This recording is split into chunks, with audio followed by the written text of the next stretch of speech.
So you've all gotten a long rest. Very nice. However, your sleep this evening is disturbing. There are some vivid dreams that seem foreign to your mind.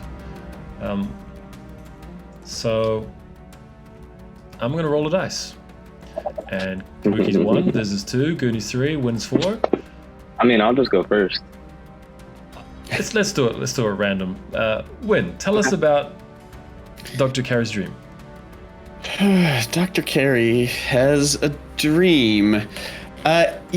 So Dr. Carey sort of sees herself in Thrycreen form, which is strange because I think her dreams so far have definitely all been in her sort of usual elven life. And she's sort of walking in her buggy body along a row of like prison cells. Like there's a door, you can see some sort of strange creature inside the one door. Past it, she's walking at a very brisk pace. She walks past another door and another door, and finally she comes to one door, and she sees her bug hands reach out and open up the door. Walks inside, and there's this sort of wiry sort of old-looking man inside, but he's got red skin and he has horns on his head.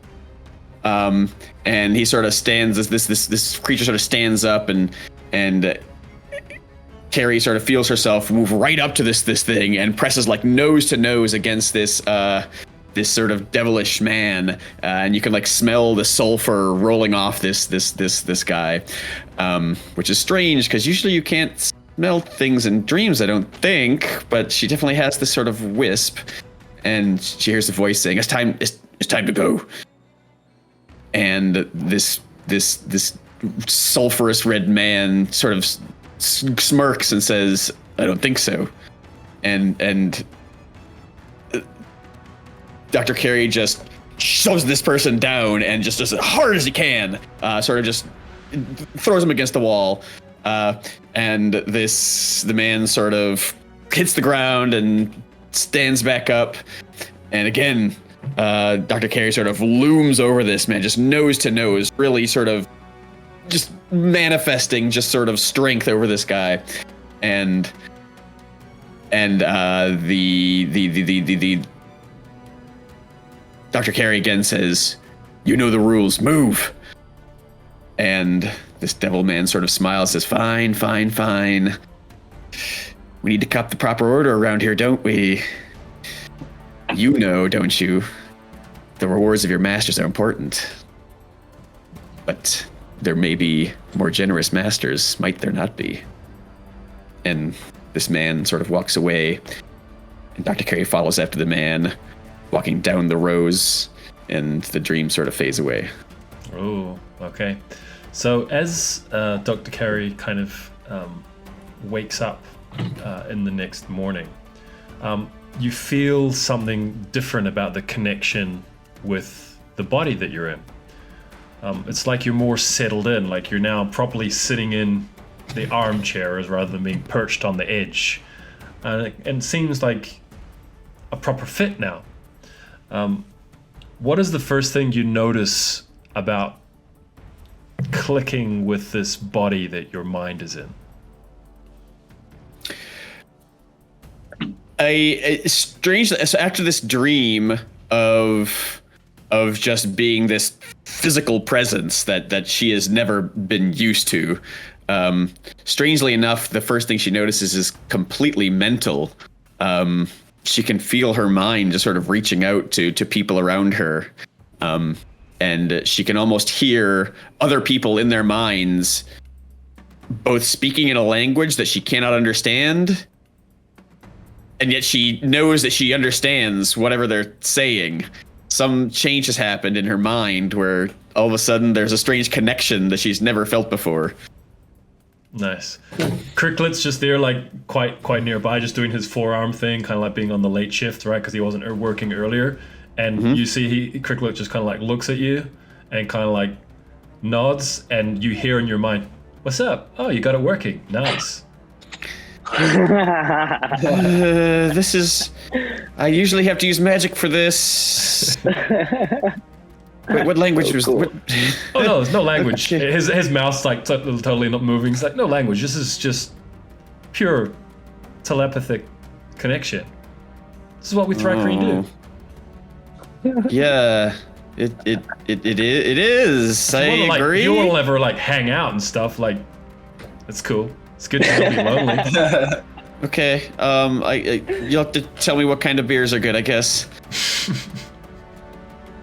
And she started. You can see sort of probes. There's probes her mind. I just realized. Oh, wait. It's not polite to like do that, is it? Oh, that'll take getting used to. He's like, no, not really. Just like, try not to poke around. All right, Goonie, tell us about Ace's dream, his disturbing dream. All right. So I'm standing on the deck of an astral ship. It's smaller than it's like maybe a skiff, and all around me there's just blood, body parts.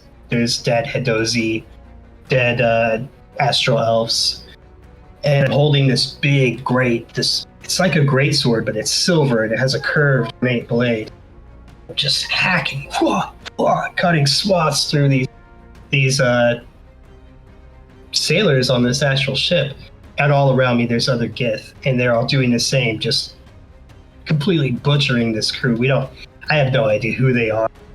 I know that the Gith are with me, and we're taking this. It's ours. We're taking whatever's here, burning the rest, because that's what we do. We have to survive, and there's no feelings about it. It's just violence, mindless violence.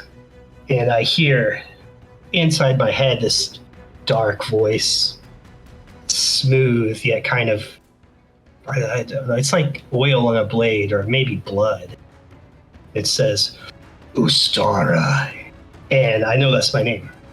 For some, it's not my name. It's not Ace. It's not my name, but it's my name. It says, you've whetted my appetite. Now the feast arrives. And I look up into the multiverse. This portal rends open, and these black ships with black tentacles just kind of wildly going around just jump in, and I look around at my crew and say, all right, man, the guns. This is inside my head. I don't know what these ships are. I've never seen them, but I have. In the word Mind Flayer. Not scared, but there's some loathing there. This deep, like, it's more than hatred. It's more than so intense. And then I wake up. I'm covered in sweat. Nice. Breathing hard. Very cool. After the panic subsides, you notice the same thing, that your click, this body feels like it fits. What is the first thing that you notice as your body clicks for Ace? It's similar to what Dr. Gary described. There's something in my mind that's a little different, maybe a little more. And I feel like I can kind of will something to move if it's small enough and close enough. And so I kind of reach out, and the mage hand, I just lift up Cricklet's cap off of his head, just to see if I can, because I was just feeling this weird feeling that I could just move anything if it was the right size. Nice. He's like, whoa, what's, yo. Oh, turn it back down. Nice. And then I probably am going to do that to everybody I see. Beautiful. Can a mage hand give a wet willy? I think so. All right. Kabuki, are you there by any chance? All right. So, Viz, tell us about Zemenius' dream. All right, so Zemenius' dream, he, in the classic fashion of a dream, he finds himself walking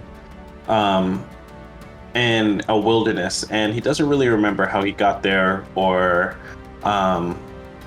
even necessarily where he might be going, but finds himself walking through these kind of rocky, sort of mountainous wilderness area, and he suddenly emerges from a tree line to find himself on the edge of a settlement. And might be, if you look closely, it might look like kind of mining village. There's a lot of large sort of stony structures carved into these cliff sides, maybe some cranes, some kind of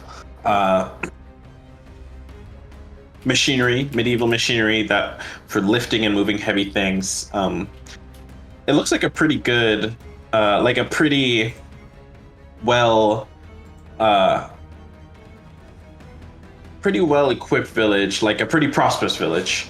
And he stands there for a moment in this dream, like the wind kind of moving slowly through his hair, and it takes him a second, but there's like an odd feeling, and finally he realizes what it is, and it's that it's completely quiet.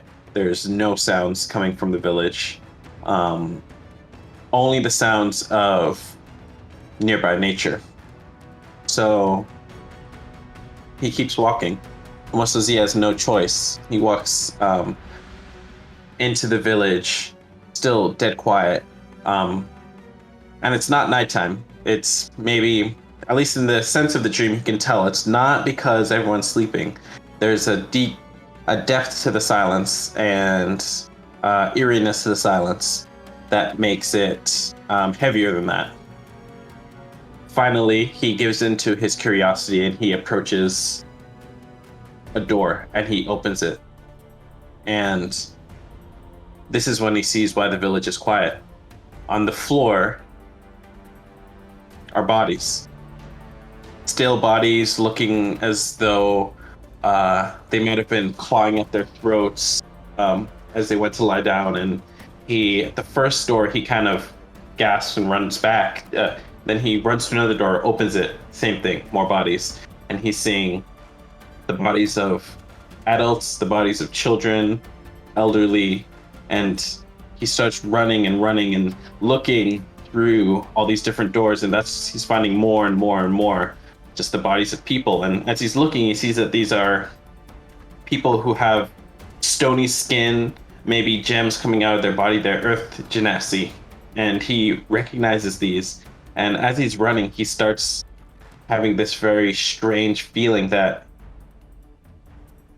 it's not just fear and horror that he's feeling, but there's another feeling inside of him, which is joy, vengeance, almost relief, and then he wakes up. All right, very cool.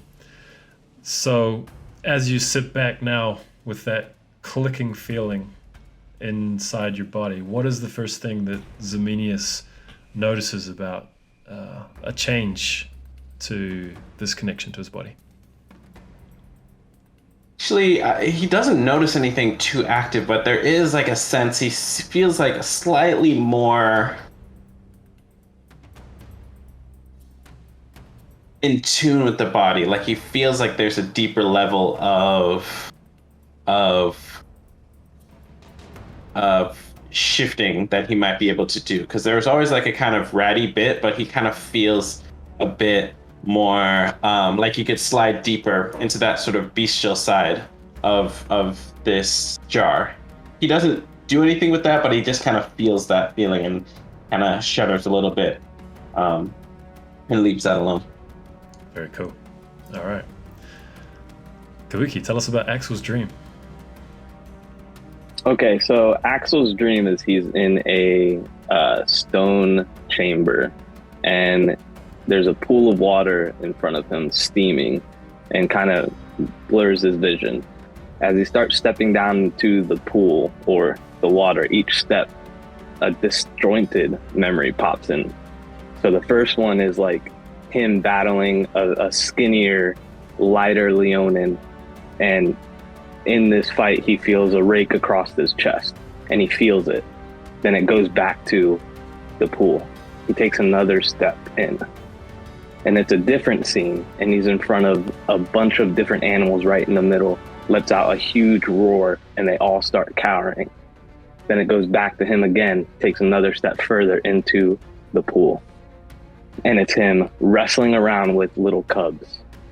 And then it goes back to him again in the pool once more, and he sinks down into the pool and kind of leisurely lays down. And to the side, he picks up some grapes and starts eating them very elegantly. And there's a goblet to his side filled with a decanter of some kind of drink, and he tastes it, and he can feel the heat kind of go down into his chest, and he just like relaxes. And as he's sitting there, his memory disjoints again, and he's like running through a forest and falls into the mud, and you can tell it's mud because it's just that thicker consonants than the water, and he's back in, and he's just like sighing in pleasure, and then he wakes up. Oh, so quite a relaxing dream. Yes. Nice. Something he's not used to. Very cool. Very cool. All right. Well, you all have inspiration. Because Axel already had inspiration, you're free to pass that on to when Boggs joins, that he can have your doubled inspiration there, Kabuki. So that can be passed on to him. Okay, cool. Can I say one thing before we continue? Of course. So the first thing everyone notices when everybody wakes up is that Axel's body had still been like starked out from the electricity, and he kind of like pulls out the welcome kit. He doesn't even think about it. He just pulls out the welcoming kit and starts like brushing and combing his hair back, and starts like trimming up the mane on his body, and no one's seen him bathe the entire time. So that is just like extremely odd to them. Oh, interesting. Okay. Are you pulling out the deluxe welcome kit or the normal? Yes, welcome kit? yeah. The deluxe one, the very nice one, yeah. As you open the deluxe welcome kit for the first time, you notice that the objects within the deluxe welcome kit are rather curious. Where did I write that shit down? Oh shit.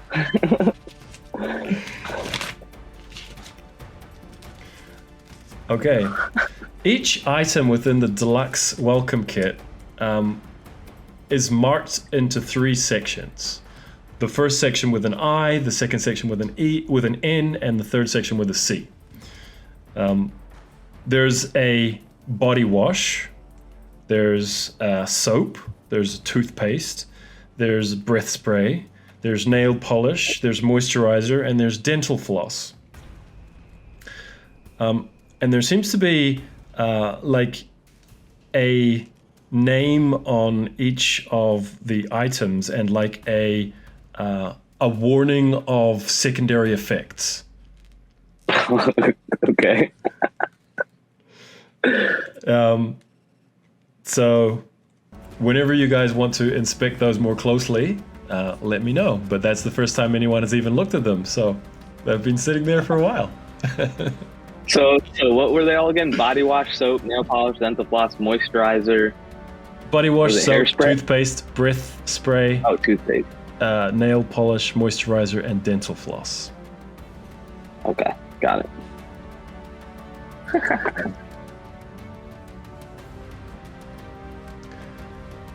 All right.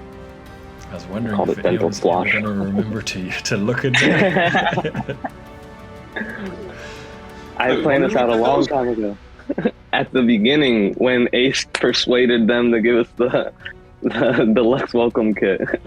Oh wow! Like he tried to get like something else out of it, but this is what we got instead. Yeah, I was hoping like we'd get, something extra, more credits or something, but hey, these are cool.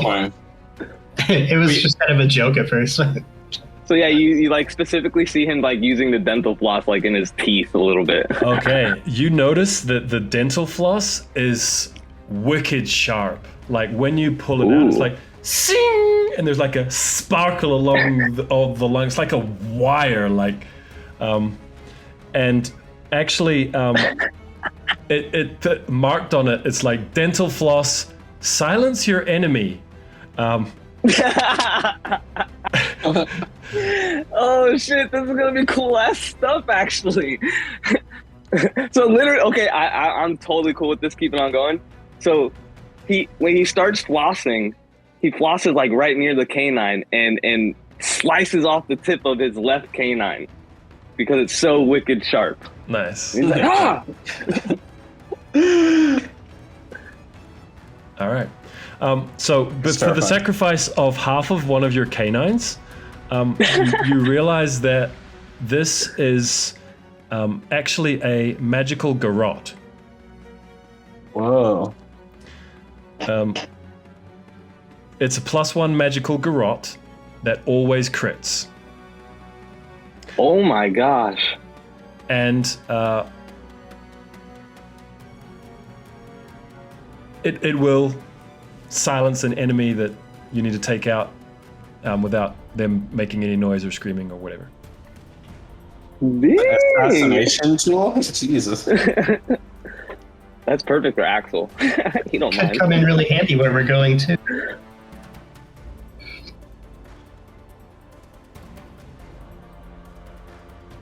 I mean, we gotta see what the other stuff in this kit does. Seems like Yeah, I mean, at this point, he's just gonna start like Are we gonna have go makeovers? through some of the stuff. We're gonna do makeover montage. Okay, so the body wash is marked with, it says, when you need some extra life. And it says, caution may cause tickling. Why am I sounding so horrible right now?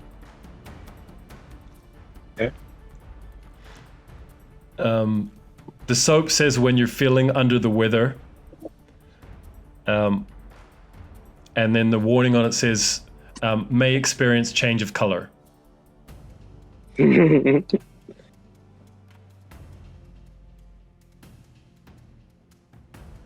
Okay. The toothpaste says when you need to communicate in another language. The warning says may cause drooling.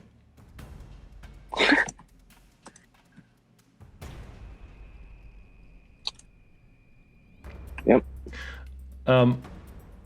Breath spray says when you really need to impress someone. And the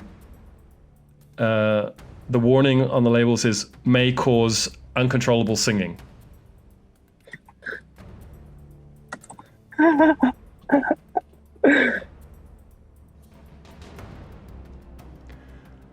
It was the breath spray is when you really need to charm someone. When you When you need to really impress need someone. to impress someone. Oh. Yeah. Funny. The nail polish says when you need your hands to be sharp. And the warning on the label says may cause shakes.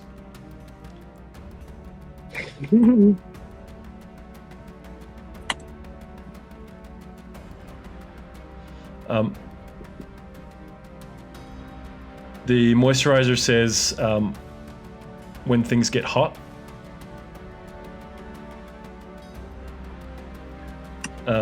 And it's the warning is may cause sweating.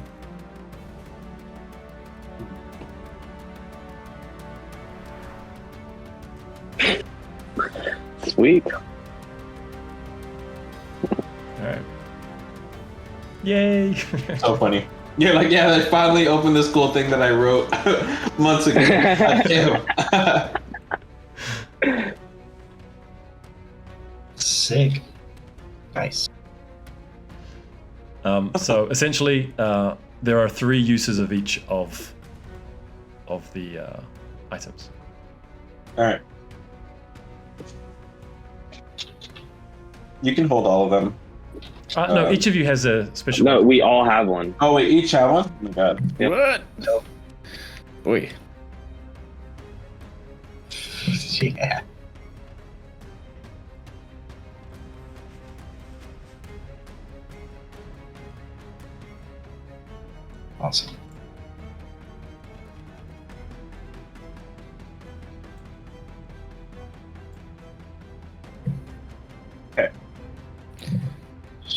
So,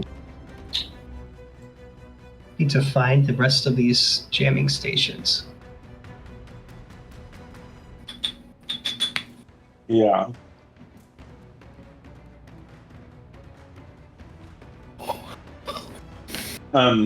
Was Estra successful through the night?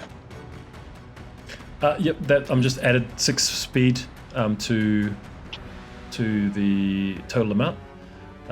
So you're at 27 of 35. And you still need 1 success and another 8 of speed.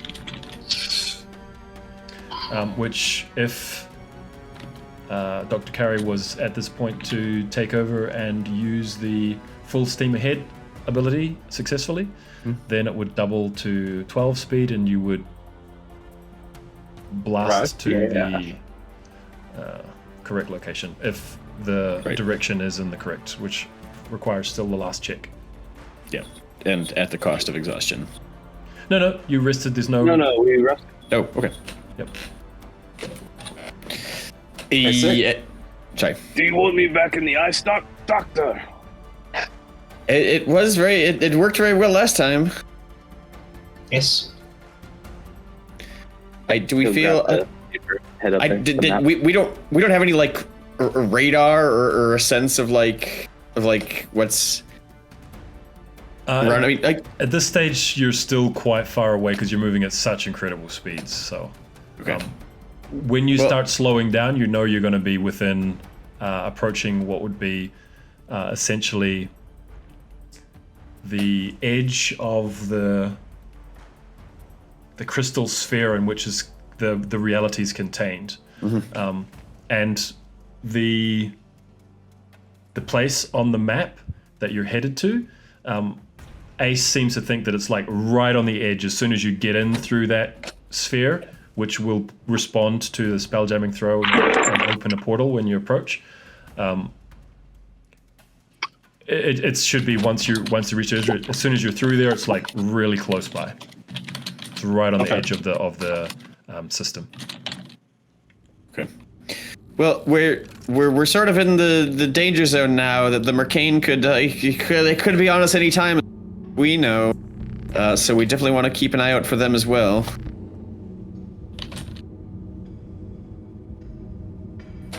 Yep. Do we think I should just be rolling for the next check? Yeah, I mean at this point, I'm trying to think if there's anything else that we can do to kind of. You got Wayfinder going up there, Simonius helping you, and speed from a couple different people. So, yeah, I think you can just roll. Okay. Is this with advantage because of Axel up there again? Yes, he's giving you advantage. But do you want to try the full speed ahead option and then make your check? Is there any Is there any downside to doing that? There would be a downside if you failed by more than 5. But if it's just a normal fail, then there's no downside. Other than that is your one chance today to double the speed. To use it. I see. Well, all right. Let's do it. Let's do it. Go for it. Yeah. Okay, can we before you do that? We're feeling very energized. 6. If we do 5, so it'd be 10, which would still get us there, right? So maybe one of the stations can assist. So we can send 2 people down to You could do that. Yep. That would reduce so one of the DC stations by 2. Okay, great. Yeah, so one of the stations will be helping him. Okay, that was going to require 3 people to man it. Who's going there to man that exactly? I'll help man one. Yeah, it doesn't matter which one. Okay. Was the other crew? They were helping the other crew, so Vina and the girls. Well, did they rest with us, or are they resting now? They might be rest. They might be their turn to rest. Yeah. Von Bippity, myself. Okay. I don't know. Von Bippity, yourself, and who else is free? Nobody else is free, is there? So we can't. No one can help. One of the twins. The twins are still free. The twins haven't done anything. That's true. Yep. One of the twins could help. Okay. They're rested. Okay, so I got advantage, I've got guidance, and I now have a DC of 13 rather than 15. Yep. All right, You got this. here goes. Yeah. Is a roll of 25. All I right. was like, I feel like it's gonna be like 2 ones. Right? No, not at all. Gosh. Okay, so Not the impossible, just improbable. ship turbo blasts. Heading in the right direction. Let's hope so. Let's see. Ah, that was your direction. That wasn't your double speed. Okay, so it's heading in the right direction. Oh, is he? There has to be another check for that. Oh, okay. If you That's wanted right. to get there now, then you're one short of the speed. So you've got your Right. 34, but you could get there with doubling that speed like now instantly. Wait, huh? Oh, I see. He just doesn't have advantage. He just has a 13 DC, right? 13 DC for the Constitution check. To But double the speed. no advantage. Yeah. Yeah. I need to make a Constitution save. Yes. 13. With advantage. You said not advantage. Not advantage. All right.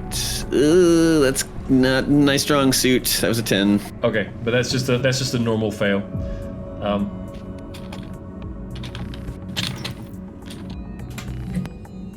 So just out of interest's sake, for me you've reached it before you've been intercepted, but now I'd like to kind of, because you're one short here, it's still I'd quite like to know how close you were to being intercepted, because that may affect things moving forward, just so I can measure the distance between you guys.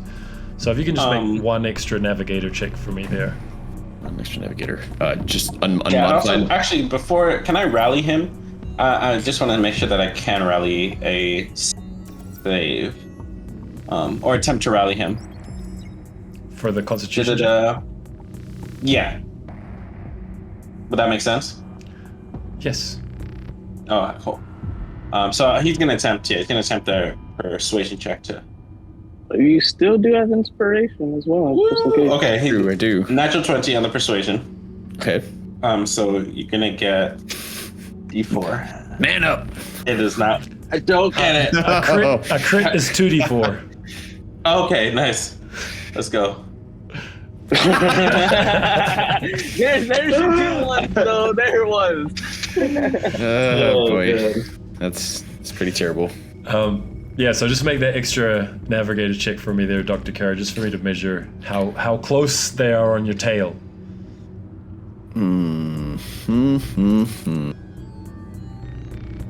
Pretty good. 25 again. You've got some breathing room. Okay. The crystal sphere, as I described it last time, is like a huge wall in this astral sea, and you see this swirling portal respond to the nearing of your ship, and you feel a different buzz come through the throne as these two magical entities, whatever they are, seem to communicate, and you're allowed to pass into this new realm of reality. And the ship swiftly heads to this swirling asteroid field, is the only way to call it. But there is a tiny sun at the center of it, it seems. A tiny sun on the very edge of this system that only seems strong enough to capture in its gravity these huge asteroids swirling around it. One of the asteroids looks there are 3 which are much larger than the rest. One of them looks distinctly like skull-shaped, but it's flipped upside down. So it's like you're seeing what would be the bottom of the jaw and the bottom of the skull, and like a deep cavern that descends into the base of the skull. The flat part of the jaw looks like it has these 4 massive towers that you can only imagine. You're still a distance away, but they seem to be like 4 towers that stand out above the jaw. And you could certainly approach that asteroid from the trajectory that you're on. There are chunks, important chunks that come up the side and the bottom and the other side, leaving only an approach towards where these 4 towers of the flat area of the bottom of the jaw are. If you wanted to try and reach the bottom of the skull, you would need to fly further around where there's a second large asteroid, which kind of looks like a water skin almost, kind of like, or like a weirdly shaped pumpkin, a gourd, and there is like an opening in the massive asteroid field past that large asteroid that you could fly in there as well, and then reach the bottom of the skull. There seems to be, on the other side of this tiny star, almost not a pyramid, like triangular pyramid, but more in the style of Central American pyramids, which are more almost square pyramids, right? Floating within, completely surrounded by other significant chunks of asteroids all around, other than going through that gap that I described, passing the sun, and then reaching this square kind of shaped pyramid within the asteroid field. And you think you have arrived at what the voice described as 3-port, or the Sun of 3, at the edge of the Dagobah system. In the very distance, you think there might be another planet caught in the gravity field of this tiny sun. It looks very dark and distant planet though. So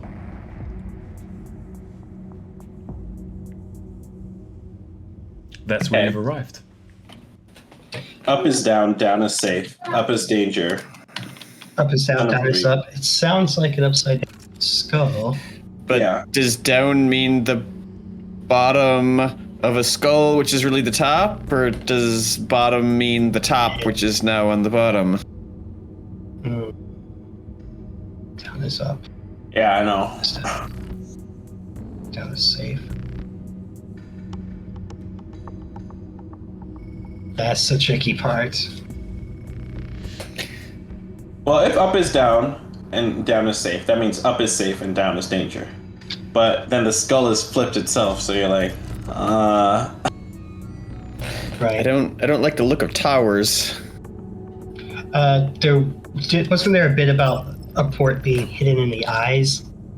So the eyes would be on the other side of the skull, so you could have to reach the eyes either flying over the top of the flat, which is clear, and going down, or going around the side past the gourd, and then going kind of under and up to the eyes. Down is safe. What are we doing with the girls? Well, hopefully if we find... Oh yeah, we forgot that we have 2 hideaways with us this whole time. oh yeah. refugees. As you say that, there's like the little girl comes in and goes, "What's for breakfast? Do animal people eat like Yeah, we eat. things that aren't little girls?" Oh, that's funny. Right, the galley's downstairs. We can use that to make some breakfast. Yes. Well, Whatever you can find. you can use any food, Oh, definitely. it's food. We didn't just want to like take it. So, Oh, no. I mean, we took Help some. yourself. Okay. It's okay. Okay, It's great. okay. And she runs off. Ooh. This doesn't seem like a great place for a kid to grow up. I mean, I thought we were hoping that they would go back to Are they going back with Dina? the Spelljammer, yeah. Well, Vina? that's all details. Yeah, well, it seems... Okay, well, that's a I problem. say we go over the top. That's just my guess, because you could really interpret this There's so real... many ways. Yeah, but it said up is down, so then... And down is safe, so up is safe, and down is danger. I mean, You can take this two different ways. It's so. You can really take it either a different way, but... that sounds reasonable. What a rat bastard. Up is down, down. I feel like the ziggurat, the pyramid, is more ominous than the skull, so I kind of want to avoid flying near that part. Yeah, well, you're the captain. My instinct would be to take that lower path, sort of to the eyes and not over the top. If there's big guns, they're gonna be in big towers. That's my concern. I guess that's true. Fair point. What do you all think? Flip a coin.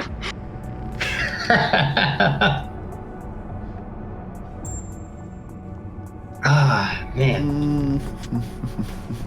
Up is down, down is up, down is safe. So go up. I agree. Yeah, it's that last part. I don't know what that. Okay,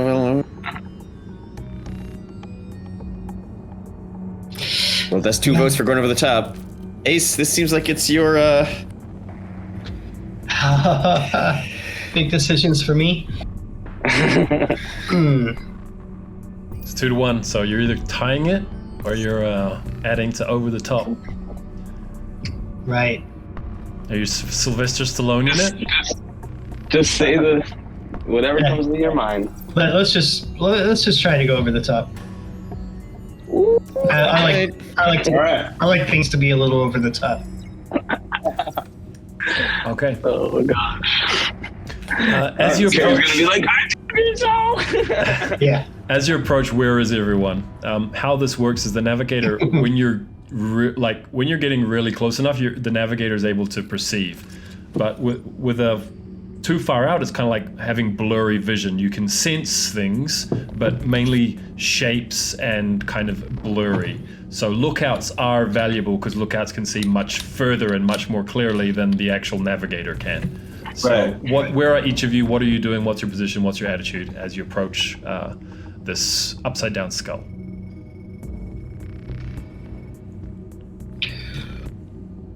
I could go back up in the I could go back up in the lookout. I don't think we need this anymore. And he like drops the map, the star map.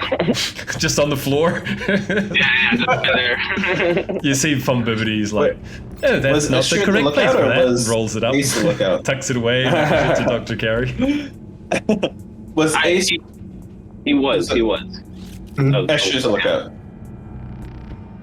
I think Estria was the gunner, wasn't he? Was Ace the lookout? Anyone can fill those roles. Possibly. I mean, I have navigator's tools, so I think I do have like a small spyglass. Yeah, I think. Well, no, I know anyone can do anything, but I'm just wondering if Ace was the official lookout before, with the spyglass and stuff. I think so because I did have navigator's tools. Okay. So do you want to go take the lookout's point? Sure. Yeah, I can climb up in an eye stalk. So Minius would be like. Axel's like taking a step there, and he looks back and goes, I might need you here, Axel. But Minius would be like,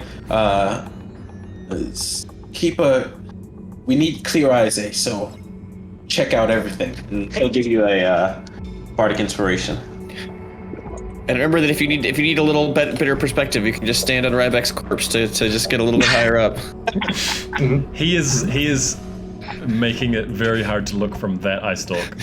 It's also a terrible smell. Not recommendable. Yeah, I probably would not take that eye stalk. Okay. Maybe we should have given him a Viking funeral. So from a distance, what you're seeing is the flat area actually seems to be patterned in a way that reminds you of plantations or crops. Okay. The hole in the wall has, what would be the bottom of the skull, right? On the sides of that hole, there are lines which they're not natural. They're clearly geometric lines that are of some type of deliberate construction. They are too angular to be coincidental. There are no natural squares in nature, is that what they say? So, as you're coming in closer, you can see that the 4 huge towers are in fact guarding crops, which seem to be being seeded and watered and harvested by an army of worker drone ants, is what it looks like. And the tops of these huge towers have these like circular platforms all around the tops of the towers that, as this damaged tyrant ship approaches, all begin to move. The platforms all move, taking the platforms all around to face the approach of the tyrant ship, and on each of these is a scorpion ballista.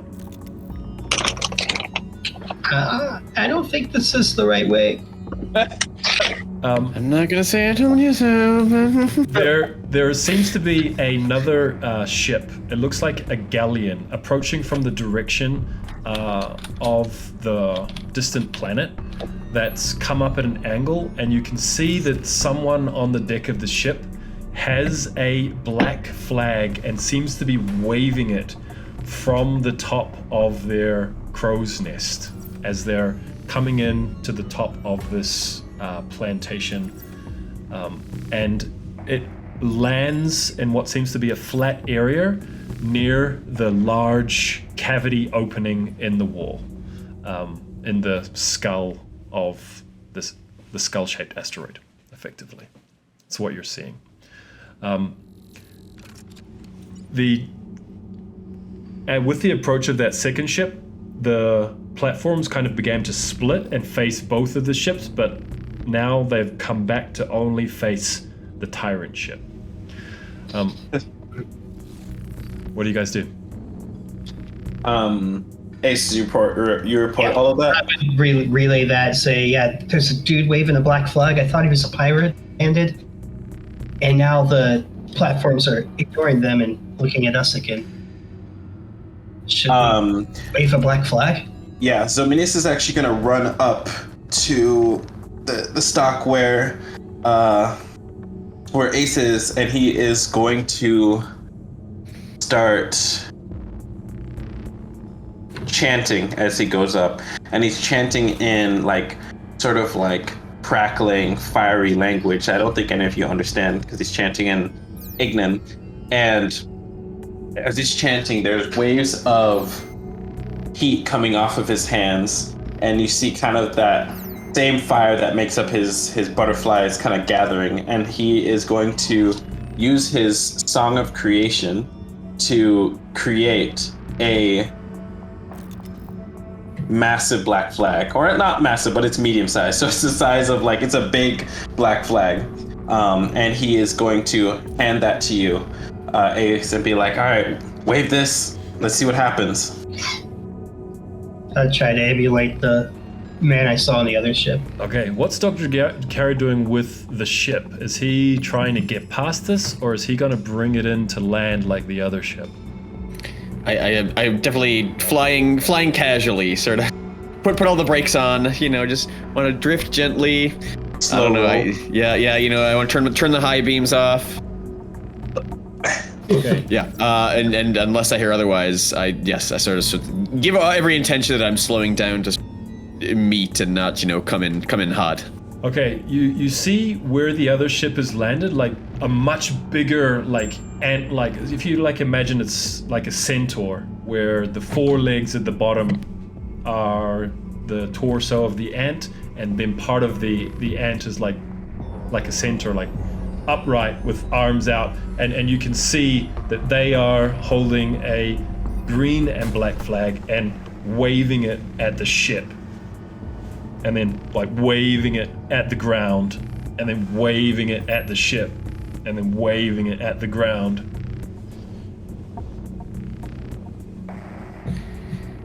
And I can see that. No, Ace can though. Okay, so we would.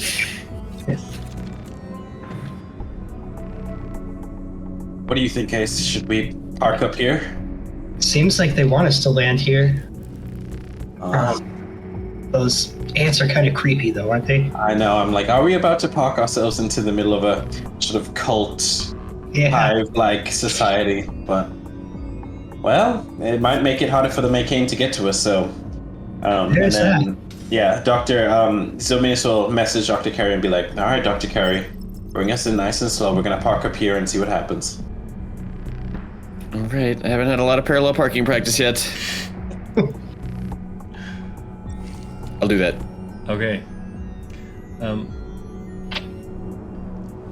The ship comes into land on this landing strip. From where you're now very close, you can see down into this massive cavity seems to drop right into the heart of the asteroid, and all carved into the walls are just like story upon story upon story of like these buildings that just go level upon level upon level upon level all the way down into the interior of the asteroid.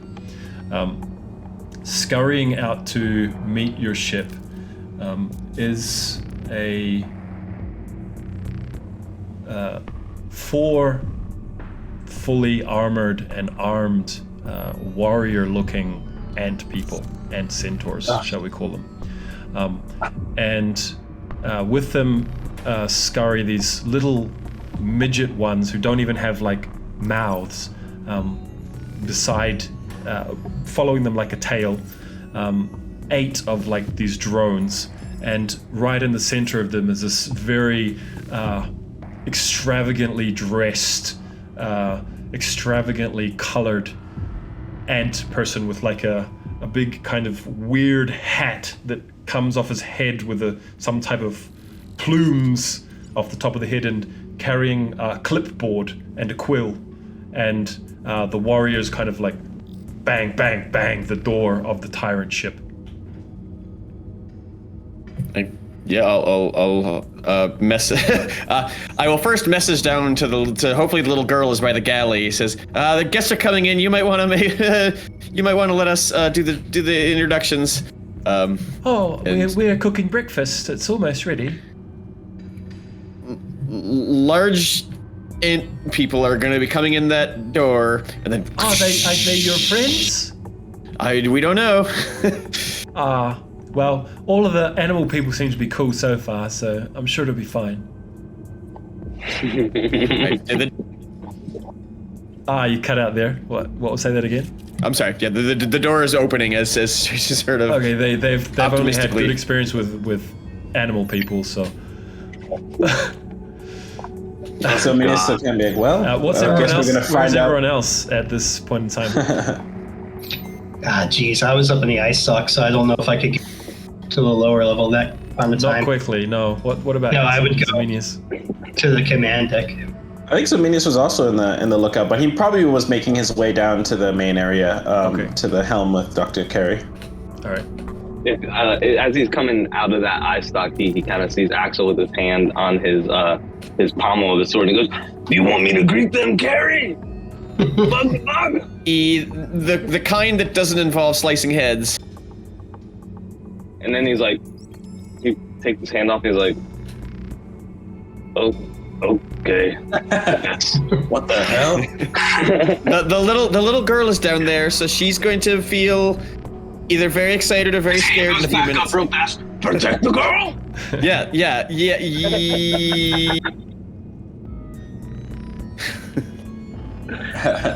Start heading down there.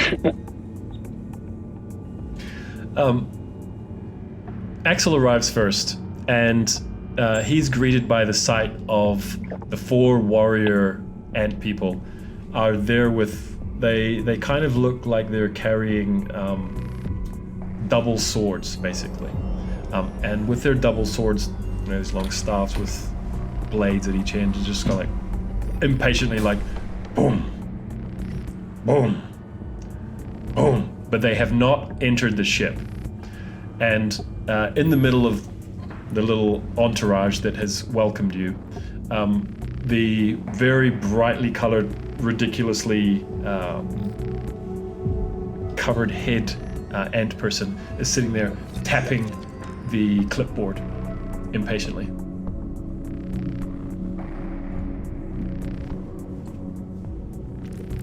Do they see me? I'm like Yes. walking up close. Yes.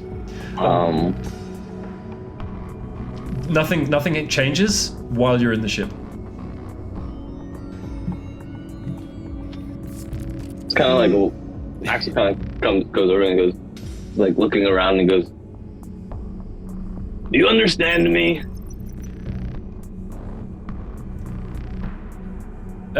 In your head, you hear a response. No mouth movement. The only one that actually has a mouth is the brightly colored one. The other ones don't actually have mouths. Interesting. But you do have here your coarse language is comprehended. Are you the representative of this beholder vessel? He like, Mistake. Are you when a he- beholder slave sent when to he, deal with the paperwork? when he hears that in his head, he like crouches down and he like gets like his hackles popped up on him. And he goes, "You must get my captain!" And then he like sprints away as fast as he can. You hear in your head like a sigh. Please send someone who's in charge. Zamiso will come down.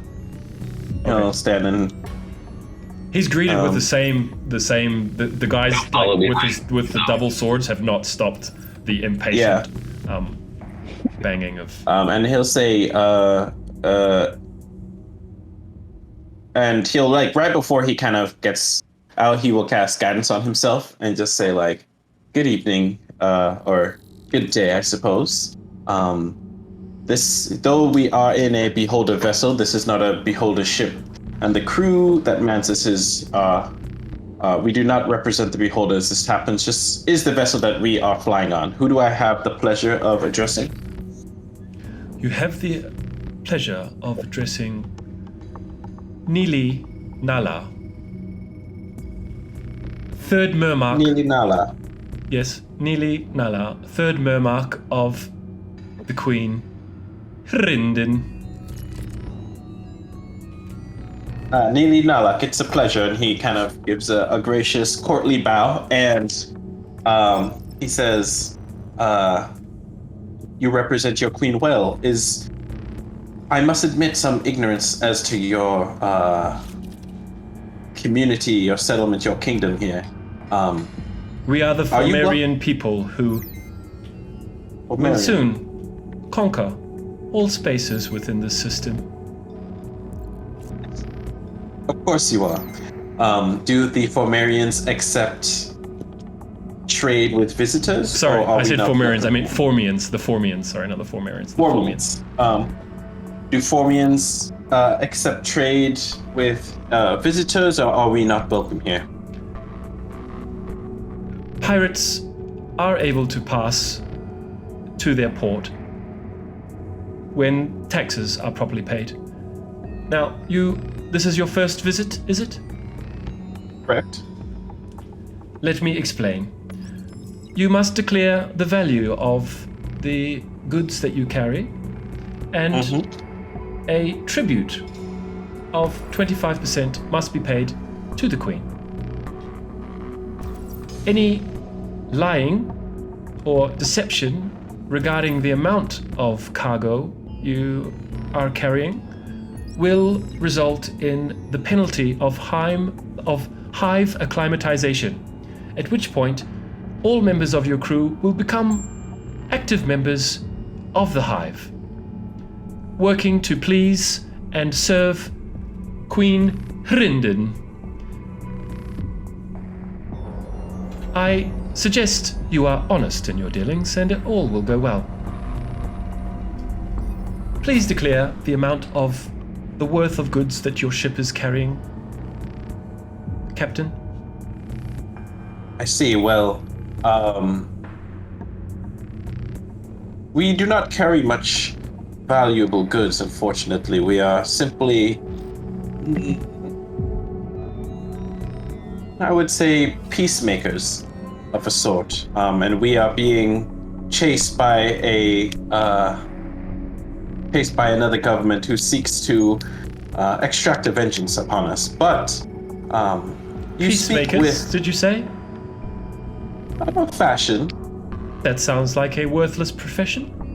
Well, Perhaps it is, and as you say, we are worth little and possess little of value. But perhaps we could speak with someone and we could see how we might be of value of you to allow us to move forward. Perhaps you could use us to. I can promise you that the people that are pursuing us have much of value, and you would be able to extract much from them if you were to allow them to land. if And your words also- are true and you carry nothing of worth, you will simply have to pay a tribute of something worth the equivalent of 200 gold pieces. And then you shall be allowed to pass. If you are lying, then the penalty shall be hive acclimatization. I see. Search the ship, and the drones just start coming in through the door.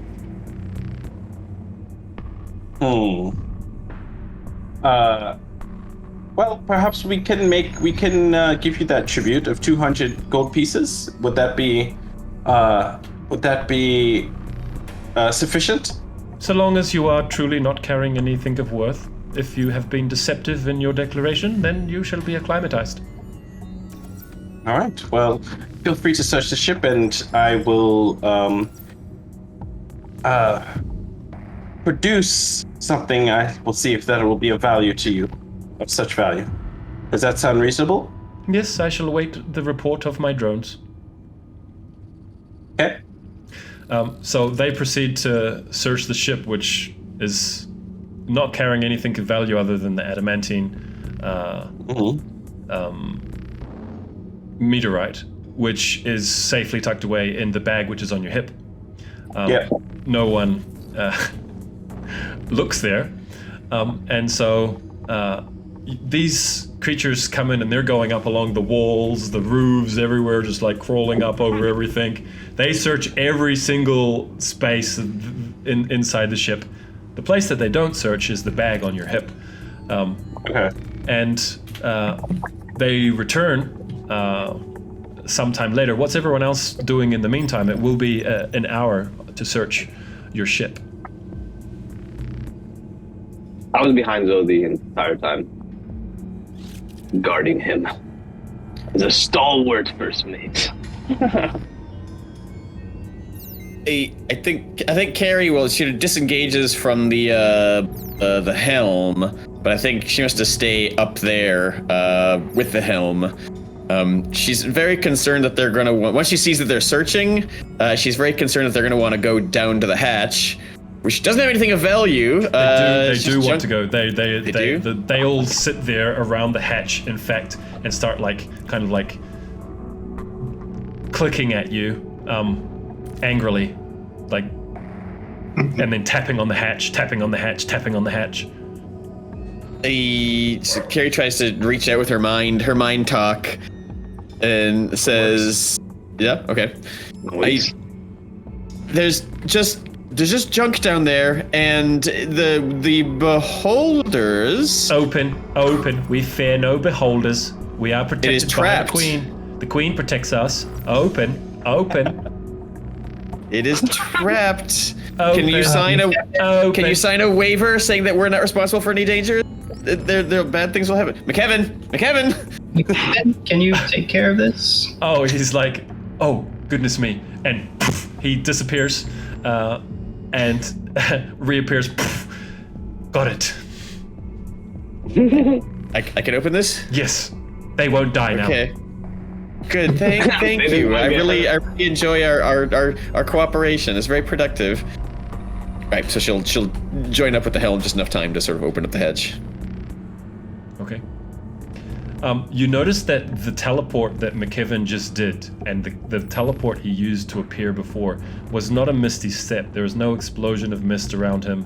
It was like a door opening and consuming him, going through, because the hatch is closed. He should need to see where he's going to, right? But it was a much more powerful teleport that he just used twice, bang, bang, like that. Who are you? You begin to have concerns that maybe McKevin might have been underestimated. Nah, we're gonna take it on.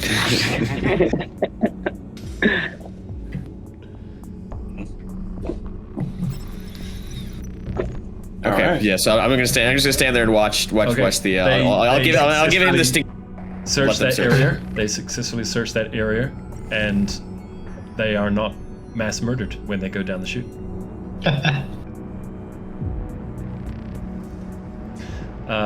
So the search concludes an hour later. While that search is happening, Zaminis would like to kind of talk with the Nala, Yes. and he has his background ability, which is court functionary. Your knowledge of how bureaucracies functions lets you gain access to the records and inner workings of any noble court or government you encounter. You know who the movers and shakers are, whom to go to for the favors you seek, and what the current intrigues of interest in the group are. So he's kind of just talking to her, kind of being like, all right, let me see what the hell is going on with these people. What are they really interested in? What would be of value to this? Like, what would kind of really wet her whistle if I were to give it to her? Okay. You realize that this Murmak is basically the essentially the highest level of government, except for the Queen. So they are the ones in charge of doing all of their bidding and seem to be the most eloquent, intelligent, capable, powerful, and you can tell that they have a nonchalance about them because they're very trusting in their own ability to any threat overcome them, either themselves or by the vast numbers that they have access to at a moment's notice. So you're definitely talking to a mover and shaker, and there seems to be an element of appearance. The hat that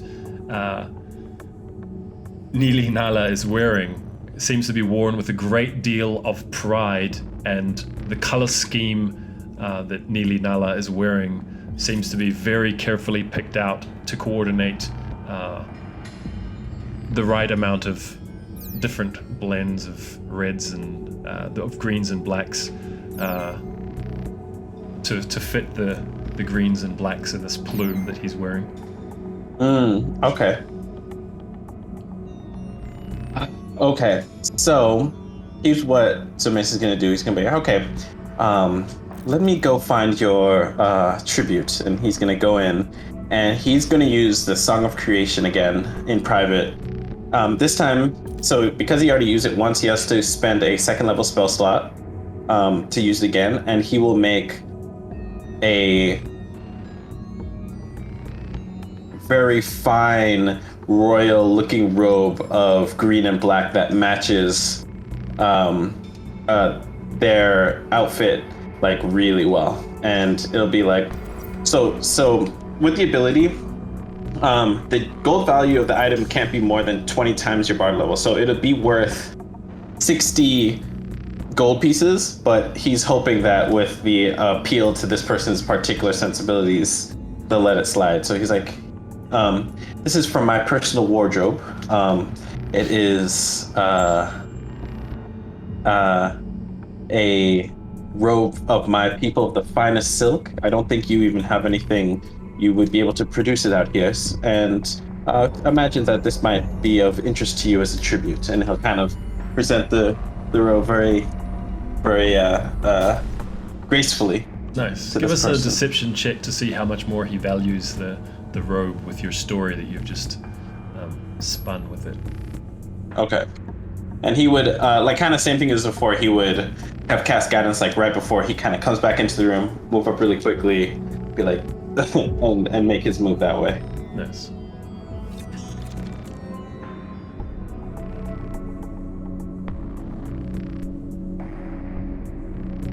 Ooh, at the guidance. 16. Okay, he says, do not underestimate the tailors that we have available to us. But this is Of course not. unique and gorgeous, and Mm. I accept your tribute on behalf of Queen Hrden. Adorn me. Me or his other? Yeah, his turn. He wants you to adorn him. Oh yeah. So we should do it. He's like, this was his thing back in the court. Like he was all about the frivolous, the fashion, flattering people. So he's like all playing it up, like, oh, this is lovely. It really compliments your. Think it goes with my hat? Your chitin tone. Oh, absolutely. Oh, he doesn't call That it a hat. hat He was- says, do you think it goes with my ploof? Your ploof, an absolutely inspired choice. When I saw it, I immediately thought of this piece. You will be the absolute envy of any other functionaries that you are in league with. And he kind of puts it on and thinks, so now, may we be on our way. It was a pleasure meeting with our future conquerors. He says, yes, I'm sure it was. Erdine will be positively purple with envy when she sees this. Of course. All right, well, back on the ship, everybody. He's kind like, of. I am always on duty on Thursdays, so if you are along this way again, you can stop and bring more tributes like this next time. Absolutely. We'll be sure to do that. And also the side note, the item does glimmer softly and the creature can hear like faint music playing when he's touching it. So he could hear like, gentle tinkles and stuff like it might, so he's like, oh yeah, absolutely. All right then, we'll be on our way. Tell everyone back on the ship. Let's go. And also, I guess the port would be. Can you give us a little bit of a quick overview of the rest of the system? Who we might encounter? The riffraff around here. Oh, you mean that singing ogre from the pirate's port? Is that who you mean? Sure, singing ogre. Is that the name of the port itself or a person? No. The port is called Port Ocular. It's in the eye of the asteroid. You'll fly over to the other side and fly in. You might need to avoid the smaller dock, probably too narrow for your ship. Go around the side so you don't destroy anything. Okay. Bella, yes, that's the ogre in charge. Gala. Bella. I see. All right. And what's that strange pyramid that we've also seen floating over there? Oh, the fortress? Yes. That's where the survivors shacked up. The ones who fled the elves. Oh. Quite interesting. All right. Well, it was illuminating talking to you. And Thank you, good captain. I find your taste in fashion surprising for a creature so limited as whatever you are. But I hear that all the time. I'm sure you do. Good flight, and whatever business you have with this peacemaking, if you need a proper job, the Hive would welcome you any day. All right, and good conquering to you. So, back on the ship, and we load up. All right, you have one reputation amongst the Formians. We might not actually have one reputation because 2 hours that item is going to disappear. So. Oh, you have -1 for an hour. You have a 1 reputation with the Formians, and then it turns to -1. Sweet, I'll take that. Just as the ship's taking off, you see in the distance what looks to be another ship coming into land. It looks quite like what are they called? A dragonfly. Oh, okay. But you're away by then, and you can now fly safely with no chance of crashing into any asteroids over the side of the skull and down to the bottom of the skull, where the eyes are. Okay. All right. So shall we dock in there, or do you guys want to check out the survivors? Yeah, let's dock. Let's try not to get into too many socio-political disputes here. Feel more comfortable Yeah, first. I was like, get me off the ship so that the Formians don't recognize it when we fly away. It's like, That's true. all right, so yeah, Prophet says, all right, Doctor, take us in. We'll dock there and see what happens. Okay. So yeah, you fly into the eye of the skull-shaped asteroid, Port Ocular, and you can see that there's a narrow entrance, and it's illuminated, and you can see that it's too narrow for your ship. So flying into what would be deeper into the skull, essentially, you see you come around the side, and there is a dock. It's an empty dock, but it's a dock where a bigger ship could land, and there seems to be essentially an opening from that dock into a cave or whatever building might be behind it. There do seem to be like a few shapes on the dock, humanoid shapes. So there might be people there when you dock. All right, Doctor, take us into the port that can host us. That's exactly what I do.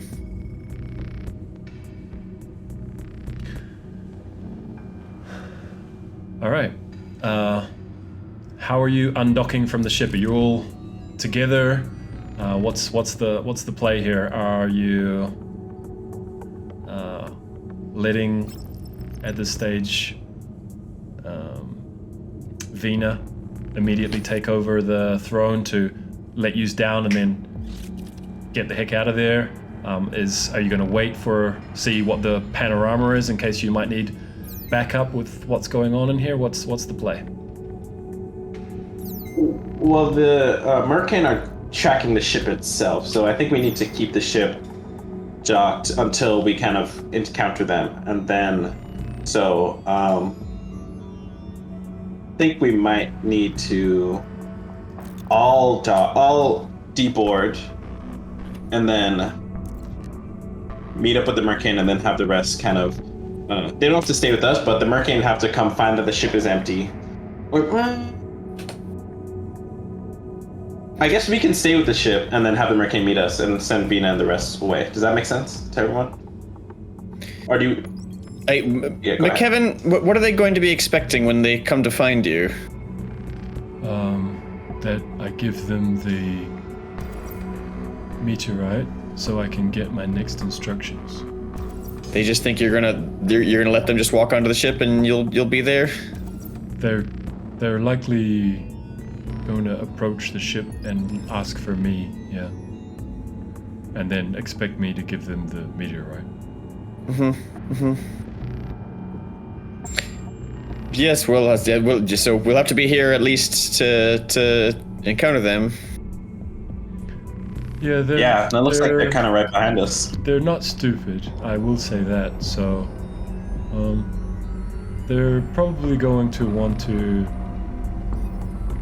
check that you're trustworthy if you are going to negotiate or deal with them in some way. So take that into account. You're dealing with very smart people when you deal with the Mercane. Are you saying we're not trustworthy, Kevin? Oh, I think you're completely trustworthy. You didn't kill me. Oh, then we'll be fine. I do think we should stay with the ship then and send Vina, her crew, and the stowaways away for a bit. Be like, all right, see if you guys can find Vina. Do you think you can handle yourself from here? I'll try to contact you if anything happens, but for now, it might be best if you're away from this area so that you can organize a trip back to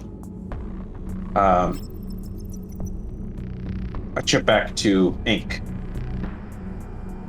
Does that sound good? Yeah, sure. Are you gonna, be able to get a ship out of here? I'm not sure exactly how this is gonna work, to be honest. And he gives her... yeah. It seems like our plan. We're hoping that we could join them. This is our mission. Yeah. Infiltrate. Right. So McKevin, I mean, You see McKevin's eyebrows kind of go up. Yeah. And you're like, oh. Mm-hmm. We don't say we're gonna infiltrate them in front of him. Join them. But we don't want to join them. Yeah. It's like, be like, oh yeah, we want to, we'll want to talk to them and see. Am I remembering correctly that they didn't recruit you so much as extort you, McKevin? That would be fairly accurate, yeah. There was a lot of double speak, so I thought I was doing one thing and then it was another, and they had my soul, and... Yeah, about that. Do you think that's, to get that back? I quite like it, yeah. Yeah, well, I didn't used to speak like this. Oh, what? Did you sound... See, I knew something was wrong with him. I knew it. When I had a soul, yeah, it was a little bit different. Well, so listen, it seems like, I guess this is what you meant when you said we might have the same... what, sorry? Mission? You suggested that we were at odds before, and this is why you tried to say explode us on a number of occasions.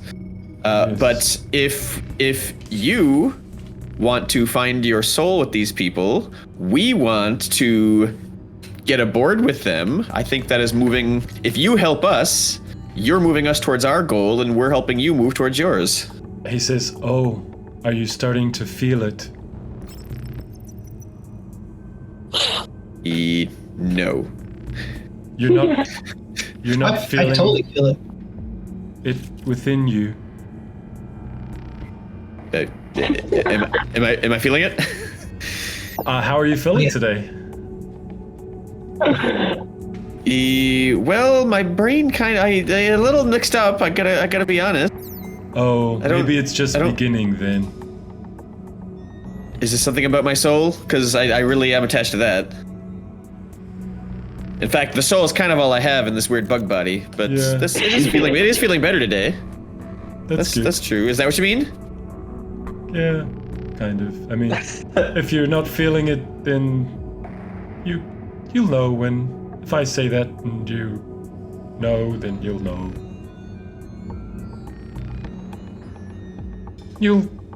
I'll look up for that. Have dreams and... Huh? I might have had. Maybe. Yeah. Carrie just sort of looks around at the others. My path is the same path as yours if you follow your true destiny.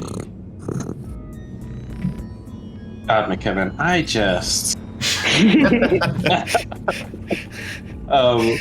So I think actually, as we're kind of winding down here, but I think funnest way to kind of go about this is to actually have everybody deboard, because they're gonna find the ship, leave a message with someone who works the dock, and then go be like, people are gonna come here looking for us. Just tell them to meet us at this bar, this area, or something, so that way we can all be at least experience whatever is going on in this port city, which I'm kind of curious about. So that's what I would like to do. Oh yeah, I gotta go have a beer with Quicklet. Oh yeah. I like that plan. Yeah, I like that. So we're all. Yeah, so all deboard. Okay. And I guess As you guys start to deboard, you see two guys stand up, and one looks to the other and says, "I see the little shadow of a ship. Who is this? Who is this?" And the other says, "Very, very frightening. They look very exciting. Go tell Bella. Go tell Bella. Go tell Bella. Go tell Bella." And one of them runs off, and the other kind of like pulls out a lute and starts like playing a song. And that's where we'll leave things. yeah. What have we done? Love it.